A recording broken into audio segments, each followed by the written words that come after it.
Hello,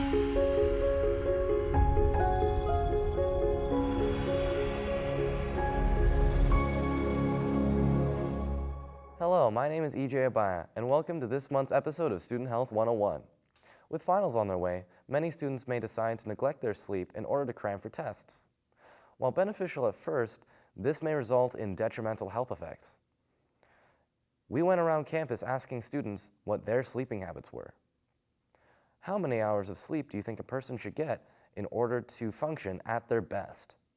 I think a minimum of like 7 to 8, I think is what they need to function at their like 100%, maybe even 6. I've been told 7 hours a day is about, average. About 7, 8 hours. A person from the ages of 18 to 25 should get about 7 to 9 hours of sleep. Sleeping properly results in a myriad of health benefits.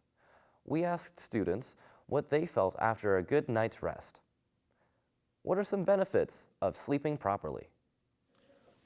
You wake up in a way better mood, at least I do. You can function better. You perform your tasks better. Memory. Sleeping actually plays a huge role in memory, so if you're not getting enough sleep, it's going to be hard to study and all that.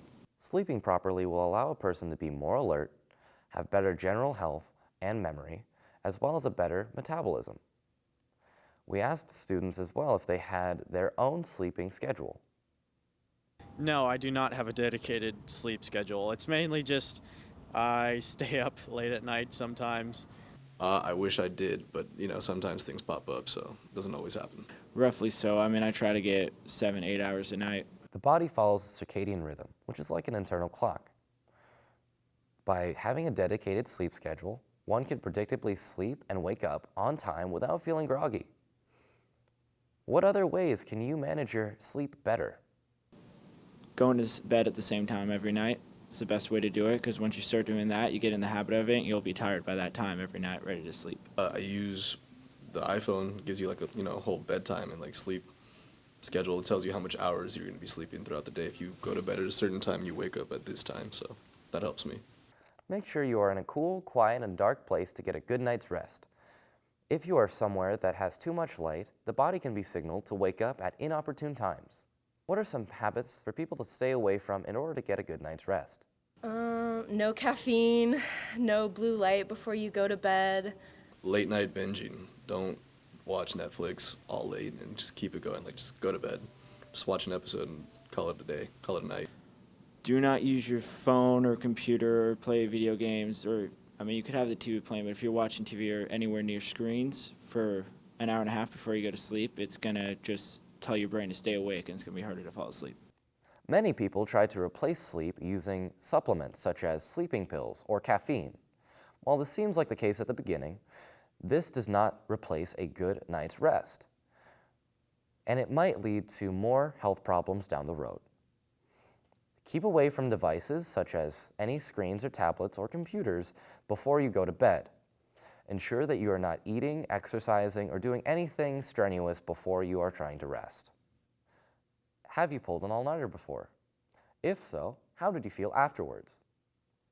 Yes, and I felt pretty good for the first few hours with the caffeine rushing, and then I started to crash, and then I got, a headache, and I just wanted a nap for the rest of the day.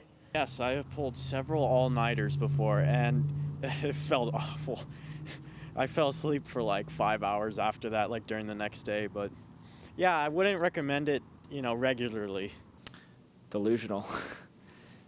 Couldn't focus on anything. My short-term memory was garbage. I was forgetting everything all day. It's not fun. A few times for my English class, I was super annoyed the next day. I really, I could not function the next day.